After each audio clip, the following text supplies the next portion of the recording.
10 দিনের রাজ্য সফরে রাজ্য বিজেপি নেতাদের এড়িয়ে গেলেন রাষ্ট্রীয় স্বয়ংসেবক সংঘের প্রধান মোহন ভাগবত।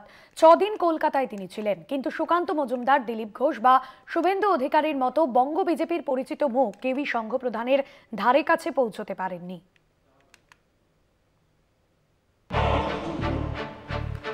রাজ্যে একগুচ্ছ সাংগঠনিক কর্মসূচি নিয়ে 10 দিনের প্রবাসে এসেছেন আরএসএস এর সংঘচালক মোহন ভাগবত। সংঘের হিন্দুত্ববাদী প্রকল্পের সংসদীয় মঞ্চ বিজেপি, অথচ ভাগবতের কাছে বঙ্গ বিজেপির নেতারা ব্রাত্য রয়ে গেলেন।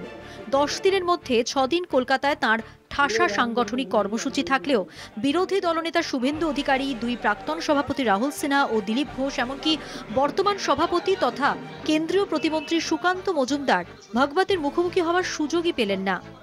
তবে সংঘ পরিবারের সদস্য সংগঠনগুলির মধ্যে সমন্বয় গড়ে তুলতে সংশ্লিষ্ট নেতৃত্বের সঙ্গে দফায় দফায় বৈঠকে বসেন সংঘ চালক। ওই সমন্বয়ের আলোচনায় রাজ্য বিজেপির সাধারণ সম্পাদক, সহকারী সাধারণ সম্পাদককে ডাকা হয়। সেখানে মোহন ভাগবত সংঘ পরিবারের সব সংগঠনের মধ্যে ঐক্য আরও দৃঢ় করার উপর গুরুত্ব আরোপ করেছেন। বেশ কিছু ধর্মীয় সংগঠনের কর্তা ব্যক্তির সঙ্গেও সাক্ষাৎ করেন ভাগবত। সম্প্রতি পদ্ম পুরস্কার পাওয়া ভারত সেবাশ্রমের সন্ন্যাসী কার্তিক মহারাজ এক সভায় রাজ্যে বলেন, দিল্লি নয়, রাজ্যের ভবিষ্যৎ রাজ্যের নেতারাই ঠিক করবে। সাধু সন্ন্যাসীদের সঙ্গে আলোচনায় তিনি কার্তিক মহারাজের করা ওই মন্তব্যকে অনুচিত বলেছেন এবং বাম কংগ্রেস যেন তাঁদের দুর্বলতার সুযোগ না পায় সেদিকে নজর দিতে বলেছেন।